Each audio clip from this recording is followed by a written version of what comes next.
This morning, we got the home price index that came in. It looked okay. It was up from a month ago. This is the March numbers, up from February, 3.4%. That sounds good, but down from a year ago, 7.9%. To explain what is going on in the market and why we need some changes here, why we need to find the next great group of buyers, Sherry Olafson, a bar-certified real estate attorney, expert in the real estate field. How are you? Thanks for coming in today. Thanks so much for having me.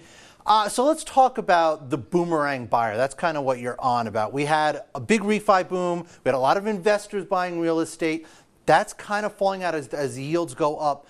Tell me about the boomerang buyer. The boomerang buyers, Paul, are really important at this point in time because one of the things that's happening is that the influencers that were keeping the market up for the last 2 years and really helped with our recovery, namely low rates and those investors who were after those bargain basement foreclosures and short sales, they're pulling back. And so we're actually seeing for the first time what a real estate market looks like now, what the new normal is. Yeah. And one of the things that's just so striking is the absence of real buyers, traditional buyers. First time, I mean, we're looking at almost 2 million less new households formed because of that 18 to 34-year-old. We're looking at half of the people who would like to buy a home not even applying because of the new strict standards. People who are move-up buyers are also facing, many of them are still underwater. A lot of them have locked into low interest rates. They want to trade up. Right. So we're seriously having problems with buyers, but here's the thing.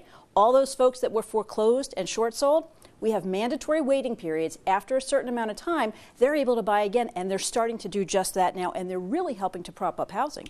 Now, how big a trend do you think this is going to be in the next couple of years? I mean, those folks who lost their house were foreclosed upon, a lot of it, look, let's not kid ourselves, it wasn't really their fault. However, there was a big ding on their credit, was a big ding on their finances. How much of this do you see churning in the next couple of years? It's going to be significant, and here's why, Paul. 80% of those folks said that they would like to buy again. Now, normally the periods are from 2 to 7 years, depending on your exact circumstances, but already we're seeing the government step in with new programs like FHA Back to Work program exactly for the folks you're talking about. People who maybe lost their job or had their hours cut back, and it really wasn't their fault. Those folks can get into a home again as soon as a year after a short sale and foreclosure, which is really phenomenal. And we're going to be looking at 2 or 3 million people in the next few years doing just that and really saving our market. And then you have to ask, of course, the devil's advocate question. If you lost a house just a couple of years ago because you couldn't afford it, are you really in a position to be buying a house now? And should the government...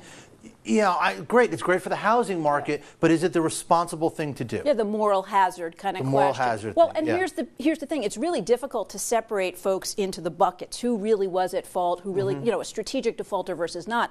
But with our new tighter credit standards, it makes it a little bit easier because you can't get into a home nowadays under the qualified mortgage rules without the right credit risk score, without anything more than a 43% debt-to-income ratio, without a decent down payment. And so those really are qualifiers. Now we're still, and I'm hearing anecdotal stories from folks that I know in the field who do closings, we're still seeing an increase again in some irresponsible borrowing. I mean, people, mostly because private investors are looking to lend money now. So you can find a mortgage if you were foreclosed yesterday. You can get a mortgage for 15% with no money down from a private lender. But sounds terrible. It's nuts, but it's not government money. Right. Yeah. Still, it's not our taxpayer money. That's a little dangerous. Yeah. All right, Sherry, thank you very much for coming in. Really appreciate it. Great. Thanks.